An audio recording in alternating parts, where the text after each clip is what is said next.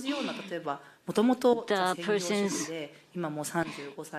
who used to be a housewife, 35 years old, who have not done business before, but after 1 year, she actually starts a business, whether it's millions of yen or tens of millions of yen. By looking at that, you will feel that you can do it as well. So aspiration, but and also the role model, I think having both well balanced should contribute to increasing the number of people who want to start business. く提言したいのが、 Also, what I want to strongly propose とにかく is エ that グジットの出口をもっと増やしませんか there should っていうと be ころで、 more さっきも ways of exiting. 比較的今、私がもう今まで数万人の女性の方と触れ合ってきた中で、 I have been 初めはこう talking スモールビジネスを施行されている with tens of thousands of 申し上げたんです people, けれども、 women. Firstly, there were many women who were aiming for smaller business. Sometimes there is too high of a hurdle to aim for IPO. サンポール・オルビスキャピタルと一緒に With Polaris 大企業へ Capital, の M&A を前提とした企業スキームの開発っていうのを行っていたりします。 developing a corporate scheme, assuming an M&A by a large corporation. What this specifically means is that this holdings company will be providing the initial funding, and the woman entrepreneur can start the business based on her idea without any capital. When she comes up with this, the M&A will be conducted by the holding company. I believe that big, large companies are working on innovation, but open innovation, providing or increasing the opportunity for M&As to be conducted by larger companies, I think that will contribute well enough, very much for increasing entrepreneurship. Therefore, the scheme for the companies, larger companies, to be able to purchase, acquire the startups ourselves, we also want to work on that mechanism so that this could be standardized. Thank you. The first point, self-affirmation, feel. I think that is really important for entrepreneurs, meaning that self-affirmation, confident in the person's past. A researcher called Van Dula had mentioned about the 4 elements. One of that is that aspiration as to something and looking forward for something, and also whatever is very near you. I would think that you should need to set at a high level first. I think that is also important. Collaboration with the larger companies, increasing the ways to exiting, I think that is also important. I am also working as a director CHIO for Ugrena in a different form like Paul Alobi. We are also working on the persons working as an employee of Ugrena. There could be various forms of examples, good cases. I think that is important. And if the hurdle is too high to start with, people will not challenge. But if the hurdle is lower, there will be more participants. I think that is the case. Yes, of course, the female entrepreneurs, they should utilize the schemes that will facilitate their challenges. And also in Japan, the M&A transactions conducted by larger companies in Japan much smaller than other countries. And the company that had been leading the current Google, about 10 or so, I don't think those 10 companies have been born without all those mechanisms. So in Japan as well, with commitment more to come up with a mechanism so that it will speed up the startup of the women to create a win-win relationship. Ani-san, proposal, please. Unfortunately, this is an event sponsored by the Japanese government. I am not a supporter of Prime Minister Kishida, or I am not a fan of him, but the core policy that had been announced recently, what I thought was good was that not the startup policy, but investment, not just risk return, but also to think about the impact of that. I think this is really good. Risk return is just being profitable or not, but thinking about impact, I think this is to create a good cycle in capitalism. Looking at impact as an indicator for those people who want to go against diversity, that person will be scored as 0. When we think about venture capital startups, we have to make sure, think of the ways that they would definitely change. What I thought was great when Kathy-san and Goldman Sachs Asset was sponsoring event was that the women in the directors meeting coming up with a vote to reject, this person came up with the reject vote 300 times. So to change the startups, the DBJ or JIC, for the startup companies, if you vote for rejecting, then this will really change. We should do that. I am saying this in order to be recorded in the minutes. If we do this, things will change all of a sudden. What Goldman Sachs, BlackRock is doing is really advanced, but without this happening, it is not going to change. So we should leverage those mechanisms. We can have a hook for them to change. And our organization, how it has changed. Firstly, we identify a figure that we decide to change. Like, for example, the proportion of women to be 5%. We said that it should be 20%. And when you say it, you really have to implement that. In order to achieve 20%, we had to further diversify the members. And at the end, we had to hire more women or more younger people. We had to do that to achieve that number.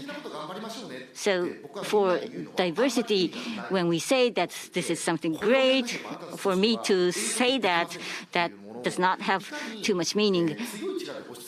It is that how we push strongly about the policy, and at some point it becomes quite natural, and until then we really have to render pressure.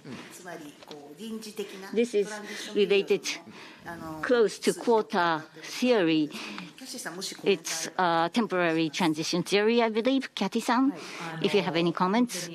Yes, not just the venture capital sector, but what the human being had been doing so far. It's really different. People may not like it at first. But this session is only for startups. But for example, the Japanese politics, for 75 years, the member of the House of Representatives in Japan, women's proportion is less than 10%. Whether we can really achieve it, this quota system, the women themselves may not say they like it. It could be quite discriminative, etc. But it could be just temporary, could be experimental. If it doesn't work, it's okay. But unless you try it, it will never happen. So I think it is necessary. What Anri-san was saying, not just risk return, but impact as well. Talking about that, input, output, and outcome, I believe the interaction are important. Unless the outcome changes, it is not okay. That could be the rule, and it fits with the new capitalism, meaning that the larger the business becomes, the social issues will be solved. Production and distribution, allocation. I think now is the chance for realizing those combinations. In that sense, as a practical proposal, corporate governance code or whatever code for VCs, I think we should recommend that. To recommend this, who will be making the decision on what?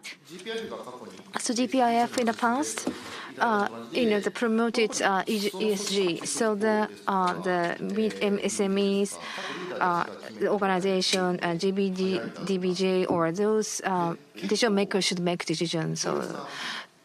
So I think this is going to be very strong decision making, and I think it can make change. Thank you. So there are several things to improve, or some solutions were raised. So anyone, we got actually 10 minutes, or actually good timing, I think, but we have like 10 minutes left. So anyone who would like to make additional comments for proposals, recommendation, or if we want to clarify some comments, anyone can raise a hand and make a comment. So may I then? So entrepreneurs, investors were mentioned, but what I'm thinking about is startup industries, their management, their mindset. That is what I'd like to talk about. So to increase entrepreneurs, there are several ways to do that. But in startups, CXO and senior management positions, those people, if we have them, and then based on their track record, they can be serial entrepreneurs as well. I think that could be one way as well. So in the startup industries, the senior management as well, I like to tell them that in a management board and the board members, there are a lot of external independent board members, but not only that, internal members and executive officers should include minority people. Then decision-making female would increase. So that is what I like to also propose and recommend. What do you think? I agree because. So eventually, so venture capital organization, startup as well, so leaders or evaluator like board members, managers, unless they are women, they wouldn't make changes. Then, so leaders themselves should change. I believe that they need to change from the bottom of the heart. And then, finally, 5 years, 10 years, like Okajima-san was saying that. So people need to change their organization from the bottom of the heart, because organizations don't change in 3 days. Yes. So from that perspective, so ratio of female executives and entrepreneurs, I think that is KGI. So before that, KPI must be in place as well. So this is an example that I always talk about, Marui Group. There is a female Iki index. So there are a lot of those index. So last year it was changed, revised, but before the female management ratio and those were always tracked, and the male paternity leave takers, so they were taken. But recently they started that. So the gender role and segregation in the household, do you object that? So that is a survey that they started to take. So regardless big companies, regardless startup companies, so 30,000 people and I had a workshop with the male for work and the female for household. But from there, male for work and female for work and household and child rearing. So females need to do everything. Working on weekdays, and then the men actually just help female. So that's how. So I'm actually raising kids as well, so I understand very well. So then it can be frustrating for female, but it shouldn't not be like that. So balance. So meaning that male, female, both of them. need to decide what their roles are in the household. So that's kind of KPI was taken in Marie Group. So this is one of the examples. Well, my point is that so today's discussion as well, if you only follow KGI, you cannot make changes. So it's so slow. But even before that, you need to think about KPI, such as so people who become executive officers. So you could maybe take that number as well, and then you can make progress more. So our fund characteristics is that to start up ESG characteristics implementation, or we support them. So that is our fund characteristics. So generally speaking, ESG implementation is just like a checklist, right? Which you might feel that you need to do, but it's not that. So to your own business, so good governance for employees, well-being for employees, and also so criteria for customers to choose or make selections, what are they? And also sustainable communities or impact to the environment. So if you think about this, in any company with any scale, those are all necessary elements, right? And so then, our mindset. So when we explained our mindset to many different people, and then some people understood us immediately, but others didn't. Some said that, well, startups' highest priority is just survival every day, right? ESG's implementation, you don't have the room to think about that. People say that to us. However, so for startup industry, so there might be some differences, but the biggest challenge is that to acquire talents and retain them. The company's mission, vision, values, again, so through the ESG concept,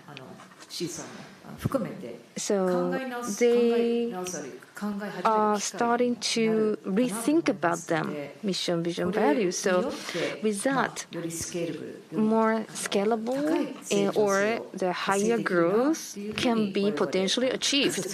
That is our hypothesis through making this fund. So one of them is, of course, diversity is included in that. For example, one startup board and management class, everyone, all of them are male. It is quite common in Japan. But then, so a few years later, in exit as well, when you think about this, is it really okay to keep that way? So we could maybe let them think. So maybe that could be one trigger for them to think about this. So this is not sprint, it is a marathon, as everyone says. So the current startup generation, young generation, their value, sense of value, are very different from their parents or grandparents. So still, we are in the middle of the courses, but we have been changing. I'm feeling that way. I have a lot of expectation. Right. So in a new capitalism, so to be chosen and to choose. So that's where you want to be. So be chosen from customers, chosen from investors, and the purpose management, mission, vision, values. So that is what I have felt in that. So people who agree or who join in, as investors, they can be chosen, they can choose as well. Thank you very much. Last but not least, by 30 seconds each, I'd like to ask everyone to make a final remark, only 30 seconds. So if you don't mind, Andy-san, could you start, please? Yes. So it was kind of sudden, but so leaders' mindset need to be changed. So in 20s, 30s, and even younger than that, those people should have a very good sense or a very good mindset. So if leaders don't know that their disappointment is what I'm fear of. So the higher or older generation need to be changed. changed, and we should really work on that. Thank you so much. Yeah, thank you. Yes, Sugara-san. Yeah, thank you very much. So in the morning session, I have felt that so in the society, the things are getting better. Female are getting more empowered, but I tend to really rely on that too much. We need to have an intention to change. We have to do that. So I really felt that strongly in this session as well. I like to make changes with intention in Hokkaido. Thank you very much. Thank you. Yeah, thank you so much. So everyone's opinions was so much learning for me. So from me, to increase female entrepreneurs, what I feel important is that female entrepreneurs, to them, so the other people who were aspired for them. So there should have a branding, which is very important, so that people can be aspired to be. So also the female leaders, female managers, when I hear from big companies, they said that the female don't feel advantage to get promoted, and they are given the title, but their household, child rearing would never go away, and their salary doesn't really go up, so there is no advantage. That's often said by the people in my generation in the 20s, in the 30s. We have to change that. To be someone who the juniors will aspire for. I think that feeling is really important above money incentives. And also, Anri-san, you were talking about in order to increase the universe, the entrepreneurs, they are doing well in their private life as well. Showing that to everyone is really important. I myself want to be the role model for that, and I want to nurture, develop those people as well. Aisata-san? Well, I think for me, a big takeaway would be the sense of community coming together. And I think it also can be cross-border. Us as a country have a lot to learn from you and vice versa. So I think it's also our role to be a bridge, to create the bridge so that we can empower one another. Thank you. Kathy-san, please. One of the reasons we created this fund is that we want a brighter future for Japan. Brighter future means an active economy, active society, each of the person to be able to maximize its potential, the world, society. That is what we want to realize. In the 7 to 8 years, the amount of venture capital invested has increased by 7 times or more. Last year was a record high, but the venture capital investment in Japan is only 1% compared to the US. US may be extremely large, but we still have so much to go. In order, if we can utilize the potential of women, female, I think we can create a much better, brighter future. So we want to work all together. Thank you. About women and startup is a great weapon, leverage for the new capitalism. But there needs to be steps that we have to follow, and we have to follow those steps in a stable manner. I think we've been able to set up an objective this time through our discussion. Once again, a great applause to the speakers. Thank you so much.